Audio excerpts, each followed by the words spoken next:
दिए और ऐसी अनुमोदना करते हैं कि इसी तरह आगे बढ़ते रहें एवं हमारे ज्ञान धर्म गुरुकुल को आगे बढ़ाने में पूर्ण सहयोग करें। अब हमारे अभिषेक पार्ष गुरु जी जो मजे हुए आदमी हैं, जिनकी वाणी में बहुत ही मधुरता सरलता है, वो प्रवचन करेंगे। चलिए।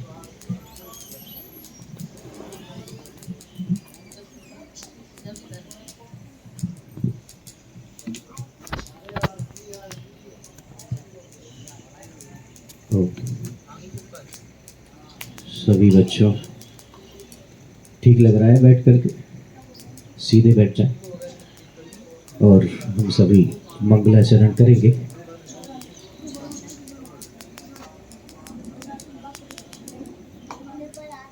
हाथ जोड़ते समय जो लकीरें होती हैं हाथों की, इन दोनों को मिला करके ऐसे हाथ जोड़िए। ओम नमः सिद्धेभ्यः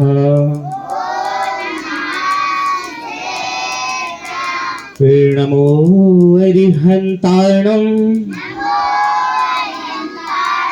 नमो सिद्धाणं नमो आर्याणं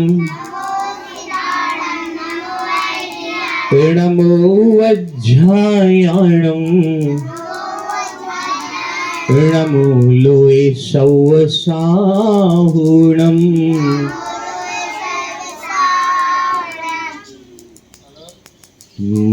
त्वेति नाथ तव संस्तवनं मयेद मारभ्यते तनुधियापि तव प्रभावात् चेतो हरिष्यति सतां नलिनी दलेषु मुक्ता फलद्युतिमुपैति ननोद बिंदु।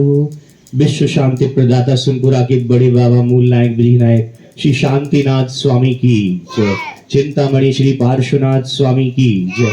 वर्तमान शासन नायक श्री महावीर स्वामी की जय। दशलाक्षणी महापर्व की जय। उत्तम त्याग धर्म की। थोड़ा सा इसका ई को खोलेंगे तो गले पर जोर नहीं पड़ेगा। आज पर्युषण पर्व लगभग 2 दिन शेष बचे हैं, जिसमें उत्तम आकिंचन्य और उत्तम ब्रह्मचर्य पर आप सभी वाचन सुनेंगे। 4 कषाय होती हैं बच्चों। कितनी होती हैं? पहली कषाय होती है क्रोध। क्रोध कषाय को अगर कम कर दिया जाए या हटा दिया जाए तो कौन सा धर्म प्रकट होता है? उत्तम क्षमा। कौन सा? भूलना मत, अभी प्रश्न पूछेंगे। दूसरा जो धर्म है वो कौन सा है? उत्तम मार्दव। इसमें कौन सी कषाय को हटाना पड़ता है? क्रोध के बाद कौन सी आती है? मान। और तीसरा धर्म कौन सा है? आर्जव। आर्जव में कौन सा जो कषाय है वो कौन सी अलग करनी है? माया। माया। और चौथी कषाय का नाम क्या है बच्चों? लोभ। तो लोभ कषाय दूर होगी तो कौन सा धर्म प्रकट होगा? उत्तम शौच। कौन सा? शौच नहीं बोलना, इसको शौच बोलना। क्या बोलना? शौच। और जब उत्तम सत्य धर्म आता है 5वां, तब 5 पाप होते हैं। कितने होते हैं? 5 पाप। उसमें एक पाप होता है झूठ नाम का। क्या? अगर झूठ नहीं बोलेंगे तो क्या बोलेंगे? सत्य बोलेंगे। तो क्या हो गया? उत्तम सत्य धर्म। समझ आ रहा है? उत्तम सत्य धर्म। और इसके बाद आता है संयम। उत्तम संयम। ये कौन सा दिवस है? 6ठा है ना, 6 नंबर का। सुन रहे हो बच्चों? 6 नंबर का। इसमें कौन सा? असंयम दूर करना पड़ता है। क्या करना पड़ता है? असंयम क्या होता है? अनकंट्रोल। क्या होता है? मतलब इंद्रियों पर कुछ कमांड ही नहीं है, मतलब पकड़ नहीं है। जैसा इंद्रिय कह रही हैं वैसा कर रहे हैं, है ना। अगर हमें खुजली हो रही है तो हम खुजली कर रहे हैं, कमर दुख रही है तो हम झुक के बैठ रहे हैं। ये क्या है? असंयम। अगर संयम होता हमारी इंद्रियों पर, शरीर पर, तो हम जैसे शरीर को बिठाएंगे वैसे बैठेगा। समझ आ रहा है? शरीर को देखो, शरीर बड़ा है या हम उसके अंदर जो विद्यमान है आत्मा वो बड़ी है? कौन बड़ा है बताओ? आत्मा। आत्मा। तो आत्मा की चलेगी या शरीर की चलेगी बताओ? आत्मा। आत्मा की चलेगी ना। तो आत्मा तो ये कह रही कि मैं शरीर को ऐसे बिठाऊंगा, जब मैं इसको खाना देता हूँ 2 टाइम का, अच्छी चावल खिलाता हूँ, रोटी खिलाता हूँ, दाल खिलाता हूँ, तो मैं इसको आदेश करूंगा, किसको? शरीर को, कि मुझे सीधे बैठना है। अब भले ही चींटी रहेंगे या चिमटी काटे, कुछ भी करे, लेकिन आत्मा ने क्या कहा? हे शरीर तू ऐसे बैठेगा। तो ये क्या हो गया? संयम। कौन सा धर्म? संयम। अब आया है उत्तम। पिछला जो धर्म रह गया था वो कौन सा? उत्तम तप, है ना। जब सब चीजें पता चल जाती हैं कि क्या सही है क्या गलत है, सब उनको छोड़ने के लिए जब पता चलता है वैराग्य, संसार ठीक नहीं है, संसार में रहना ठीक नहीं है, तब हम क्या करते हैं? वैराग्य धारण करते हैं। क्या करते हैं? आज वैराग्य वाला कोई नाटक भी करेंगे आप सभी, राजवल और नैमी का, है ना। तो क्यों वैराग्य आया? क्योंकि सब पता कर लिया कि क्या है संसार में, सार भी है या नहीं है। आदमी जवान रहता है, एक दिन जन्म होता है, फिर जवान होता है, फिर परिवार हो जाता है, फिर बूढ़ा हो जाता है, फिर मर जाता है। कि यही जीवन है। इसलिए क्या कहा कि संयम धारण करो। संयम धारण करके क्या करता है? तप करता है। क्या करता है? तो तब तक हमने समझ लिया। आज है उत्तम त्याग धर्म। क्या है? त्याग धर्म। अब भूमिका पूर्ण हुई। आज उत्तम त्याग धर्म का दिवस है, जो कि 2 तरह से होता है। कैसे होता है? त्याग और दान में अंतर है थोड़ा सा। कितना? थोड़ा सा। जिस चीज को हम लेते हैं उस चीज को हमें देना भी है, ऐसे समझिए इस चीज को। जैसे हम खाना खाते हैं, क्या करते हैं? खाना खाते हैं, फिर अगर हम पानी पीते हैं तो कहाँ जाना पड़ता है? हमें सुसु करने जाना पड़ता है। उसको क्या बोलते हैं? लघु शंका। क्या बोलते हैं? ये सीधी साफ बात है, समझने की दृष्टि से समझिए, हंसीएगा नहीं, है ना। और अगर खाना खाते हैं तो फिर हमें कहाँ जाना पड़ता है? दीर्घ शंका। क्या बोलते हैं उसको? हाँ। तो जब हमने कुछ ग्रहण किया है तो हम छोड़ेंगे, ये सीधा सिद्धांत प्रकृति का है। ऐसे ही अगर हम कुछ पैसे कमा रहे हैं तो पैसे भी हमें छोड़ने पड़ेंगे। महाराज जी का कमंडलू देखा है आपने? जो कमंडलू एक मोर पंख लेके रहते हैं महाराज जी, है ना। तो उनके कमंडल में छोटी सी टोटी होती है। क्या होती है? और जो पानी उसमें गिरने का क्या रहता है? बहुत बड़ा हॉल रहता है, उसमें पानी डालते ना, टोटी से थोड़ा निकलता है। ऐसे ही होता है कि जीवन में अगर कुछ कमाया है तो उसको दान नहीं किया तो क्या होगा? पैसे की 3 पर्याय होती है। क्या होती है? 3। एक तो या तो उसका भोग, एक तो क्या कर लो? भोग। भोग समझते हो? उसको यूज कर लो, कुछ खरीद लो, कुछ अपने लिए उसकी, है ना, घर बनवा लो या कपड़े बनवा लो, कुछ भी खरीद लो पैसे से। या फिर किसी को दान कर दो। क्या कर दो बच्चों? दान। या फिर अगर दान नहीं करोगे और भोग नहीं करोगे तो उस पैसे का क्या होगा? नाश हो जाएगा। क्या होगा? हाँ। तो 3 पर्याय होती हैं धन की। और ये तो 10वां प्राण है। जैन आगम में 9 प्राण बताए गए हैं। ये पैसा क्या है? 10वां प्राण है। एक पंडित जी ने कहा था कि पैसे के बिना पत्ता नहीं हिलता आजकल। तो बात ऐसी है कि एक सेठ जी एक सभा में रोज मंदिर आते थे। कहाँ आते थे? मंदिर आते थे। अब मंदिर जैसे ही आते थे तो वो कहाँ बैठते थे? सबसे पीछे। कहाँ बैठते थे? सबसे पीछे बैठ जाते थे। और वो सेठ जी कैसे थे? बहुत कंजूस थे। कैसे थे? कंजूस समझते हो? किसी को धक्का भी देना हो तो धक्का तक नहीं देते थे। देने के नाम पे वो डरते थे, नहीं देना पड़ेगा मुझे। तो कैसे थे वो? बहुत कंजूस थे, एक कौड़ी भी नहीं छूटती थी उनके जेब से। तब क्या हुआ कि उत्तम त्याग धर्म का दिवस आया। क्या आया? ऐसी जो दिन आया ना 8वां, ऐसी दिन, उस दिन में वहां पे पर्यूषण चल रहे थे। तो वहां पे वो सेठ जी बैठे थे और उत्तम त्याग की उनने प्रवचन सुने। क्या सुने बच्चों? क्या सुने? प्रवचन सुने। अब प्रवचन सुनने में क्या हुआ कि उनको अच्छा लगा। अरे दान करना चाहिए, क्या जोड़ जोड़ के ही रखना है? किसके लिए रख रहे हैं? सबको पता था ये सेठ जी बहुत कंजूस हैं, देते नहीं है। लेकिन पंडित जी के शब्दों में, जिनवाणी माँ के शब्दों में कुछ ऐसा वजन था, एक उनके भावों में वो चीजें बैठ गई, ट्यूनिंग बैठ गई। और वो आकर के पीछे से आए उठ के, और पंडित जी के पास जाकर के दुकान से आ रहे थे वापस। तो पोटली थी। क्या थी? एक पोटली। उसमें पोटली में चांदी के 100 सिक्के थे। क्या थे? 100 सिक्के थे। अब 100 सिक्के में क्या हुआ कि वो पोटली उठा के पंडित जी की मंच पर रख दी। कहाँ रख दी? टेबल पे। एक टेबल है ना, ऐसी रख दी। बोले आज त्याग धर्म के बारे में मैंने सुना, मैंने खूब जोड़ा है, लेकिन ईको रहेगा तो अच्छा रहेगा। थोड़ा वो ईको अभी पहले था वो रहने दीजिए, ताकि गले पे जोर ना आए। इस चीज को ध्यान रखें। तो वो पंडित जी के पास आए और थैली रख दी और बोले कि 2 मिनट में बोलना चाहता हूँ। क्या बोले? 2 मिनट में माइक में बोलना चाहता हूँ। अब मालूम क्या बोले? वो ये बोले कि सब लोगों ने तालियां बजाई। क्या किया? तालियां बजाई। आपको नहीं बजाना है, उनने बजाई। वहां पर उन्होंने दान किया। अरे पंडित जी के लिए पंडित जी के पास आकर के और पूरी की पूरी पोटली रख दी कि पंडित जी आप लगा दीजिए सही जगह। तब उन्हें मालूम माइक में क्या कहा? मुझे पता था। क्या कहा उन्होंने बच्चों? क्या कहा? मुझे पता था कि पैसों की ही वैल्यू होती है। क्या कहा? पैसों की ही वैल्यू होती है। आज हमने पैसे दिए तो देखो ताली पिट रही है हमारे लिए। तब विद्वान तो विद्वान ही थे। क्या थे? विद्वान थे, पहुंचे हुए जानकार थे, मर्मज्ञ थे। तब उन्होंने मालूम क्या कहा? बोले पंडित जी, वो सेठ जी, पैसा तो आपके पास पहले भी था। क्या कहा? पैसा तो आपके पास पहले भी था और कई सेठों के पास है, उनके लिए थोड़ी ना थाली बज रही है। आज आपने जो दान किया है, जो छोड़ने का भाव किया है, उस भाव के लिए ताली बज रही है। समझ आ रही कोई चीज? किसी बच्चे के पास 4 पेन है। कितने पेन है? अब किसी ने कहा एक पेन बेटा एक्स्ट्रा हो तो इसको दे दो, बाजू वाले बच्चे के लिखना है, उसको घर में भूल गया है। तो जिसने 4 पेन थे और 1 पेन दे दिया तो उसके पास कितने पेन बचे? 3। अभी वो पेन आपको उसको दे दिया, फिर भी आपका काम चल रहा है ना। तो 4 पेन में से 1 पेन दे दिया तो वो देने का जो भाव है वो अच्छा भाव है।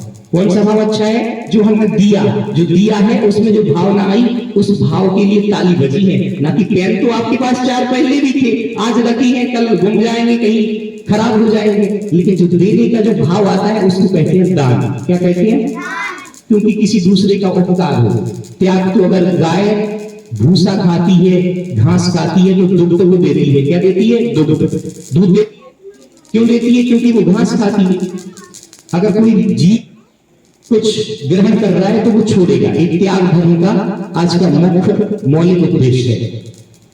एक छोटी सी बच्ची जो घर में थी अकेले, उसकी माँ कहीं बाजार गई थी और एक बाबा जी आते हैं। बाबा जी कहते हैं कि भिक्षाम देही, भिक्षाम देही। क्या कहते हैं? अब वो छोटी सी बच्ची थी, उसको क्या पता क्या देना है, कहां से देना है। जैसे ही वो खोलती है अपनी कुंडी और बाबा जी को देख करके प्रणाम करती है और बाबा जी कहते हैं कि बेटा कोई घर पे नहीं है? बोले नहीं, माँ है, वो अभी बाजार गई है, आने वाली है, आप बैठिए। बोले नहीं बेटा, मुझे और कहीं जाना है। तो बोले बाबा जी मैं क्या दूं, मुझे तो पता ही नहीं। बोले जमीन में जो राख पड़ी है ना, मिट्टी धूल, इसको उठा के दे दे। बाबा जी ने क्या कहा? ये जमीन पे जो धूल पड़ी है इसको उठा के मेरी थाली में रख दे। इस धूल का क्या करेंगे बाबा जी? लेकिन बाबा जी ने जो कहा वो समझने योग्य है। आज इसने धूल अपने घर की दे दी, कल से दान करना भी सीख जाएगी, कल से ये देना भी सीख जाएगी। तो देने की बड़ी महिमा है। अगर देना सीख गए तो आपकी घर में दिन दूनी रात चौगनी चीज बढ़ेगी। ध्यान रखना। घर में कई बार ऐसा होता है ना कि जब कोई भी चीज, मटर है, मटर फली अगर महंगी आ रही है तो जैसे 200 ग्राम ली, बच्चों सुनो, 200 ग्राम ली, अब उसमें 4 सदस्य, घर में कितने लोग हैं? 4 सदस्य हैं। अब एक सदस्य के हिस्से में कितनी आई? 50 ग्राम ही आई ना। 50 50 100 और 50 50 100 मतलब 200। अब जब एक को परोस दी, माने कि लो बेटे खाओ, है ना, पिताजी को परोस दी और एक पुत्री को परोस दी। अब एक बेटा है, उसको भी परोस दी। बेटे ने अच्छे से खाली चट कर गया, पूरी साफ हो गई। अब माँ तो माँ होती है, उसने उठा के और देने लगी कि लो और ले लो। लेकिन अगर बेटा वो होगा, विवेकी होगा, थोड़ा जिम्मेदार होगा और संस्कार होगा तो कहेगा कि नहीं माँ, मैं तो बस पेट भर गया। या तो हो सकता है वो धीरे धीरे खाएगा। ये क्षमा सागर जी महाराज जी के जीवन की घटना सुना रहा हूं आपको।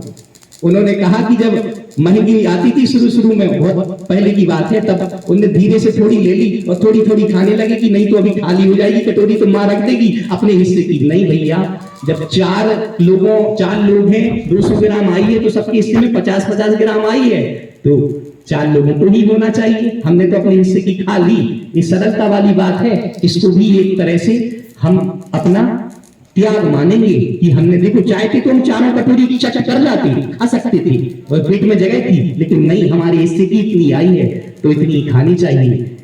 और कहने का भाव है लेकिन समय का अभाव है, इसलिए आपसे कहना चाहेंगे कि त्याग धर्म वो होता है जो तप के माध्यम से किया जाए जिसमें पर का हित छुपा रहे। त्याग कितने प्रकार के होते हैं, दान कितने प्रकार के होते हैं बच्चों? 4 प्रकार के। कितने? 4 का आंकड़ा बढ़िया चल रहा है अभी, देखो 4। औषध दान, औषध दान होता है जैसे अपने अभय दानम में एक खुला है ना, औषधि दान। देखिए आपने दवाई मिलती है यहाँ पे, बाहर भी मिलती है, तो ये भी एक विशेष दान है। श्री कृष्ण का नाम सुना है आपने? प्रद्युम्न चल रहा है सुबह, उन्होंने क्या किया था, एक लड्डू में दवाई औषधि रख के मुनि राजों को आहार में बंटवाई थी। क्या की थी? आहार में वो लड्डू बनवा के, मतलब शुद्ध बिल्कुल तरीके से जो औषधि महाराज जी ले सकते हैं। उस भावना से, उस लड्डू बंटवाने की भावना से उनको क्या हो गया, तीर्थंकर प्रकृति का बंध हो गया। क्या बनेंगे अगले भाव में? वो तीर्थंकर बनेंगे। हल्के में नहीं लेना ये दान करने की भावना, तीर्थंकर बनेंगे जिसके लिए अच्छे अच्छे तरसते हैं। भगवान तो खूब बनते हैं, भगवान तो खूब बनते हैं। जैसे समझना बात को, जैसे राष्ट्रपति एक होता है ना, ऐसे वो तीर्थंकर भी एक ही होते हैं। भगवान तो बहुत होते हैं, लेकिन पूरे जीवों को उपदेश देने की जो भावना आती है वो सिर्फ तीर्थंकर भगवान ही दे सकते हैं प्राणी मात्र के लिए। इसलिए मोक्ष तो वो तीर्थंकर भी मोक्ष जाएंगे और सामान्य केवलीय भगवान भी जाएंगे। लेकिन तीर्थंकर कितने होते हैं? 24। कितने होते हैं? 24 होते हैं ना। तो ये 24 ही क्यों होते हैं? 23 हो जाते हैं, 25 हो जाते हैं। इसलिए होते हैं क्योंकि उनका जो पुण्य रहता है बहुत विशुद्धि करने से बनता है। क्या करने से बनता है? विशुद्धि। प्राणी मात्र के लिए करुणा का भाव जिसकी रग रग में समाया हो कि इसका भी कल्याण हो, इसका भी कल्याण हो।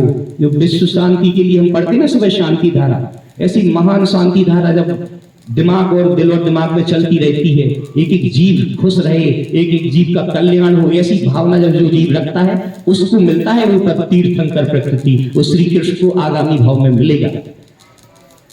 फिर होता है शास्त्र दान। कौन सा? जी ग्रंथ होती ना, ये शास्त्र रखा। एक शास्त्र को ग्वाला खाए। क्या था?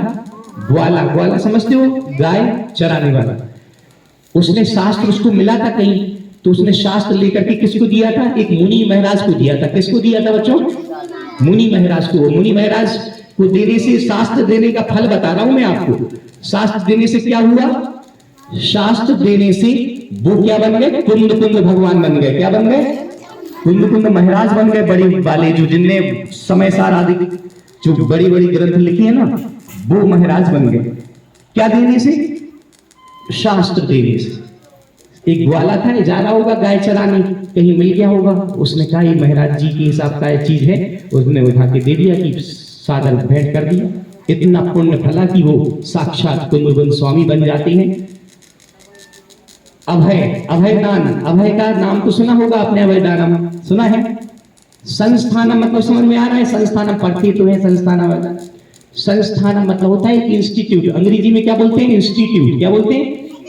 हाँ, मतलब एक ऐसा कैंपस जिसमें सभी रह सके, एक आयतन एक तरह का। अभय क्या होता है? अभय दान भी होता है। जैसे यहाँ इतनी बच्ची हैं, कितनी बच्ची हैं? 100-150 बच्ची हैं, समझना बात को। ये सभी बच्चे पढ़ते हैं। सुन रहे हो ना बच्चों? भी सुनूंगा मैं आपसे, इसलिए आपको समझा रहा हूं कि एक अभय क्या है। अभय मतलब किसी को भय रहे चीज को अभय कहते हैं। क्या कहते हैं? भय रहे चीज को। भय मतलब समझते हो? डर। किसी को इस चीज का डर है, मेरा जीवन में क्या होगा, मेरा तो कोई है ही नहीं, है ना। और कोई ऐसा सोच रहा है कि मेरे पास तो पैसे ही नहीं है, मैं पढ़ूंगा कैसे, मेरी तो नौकरी नहीं चल रही, मैं खाना कैसे खाऊंगा।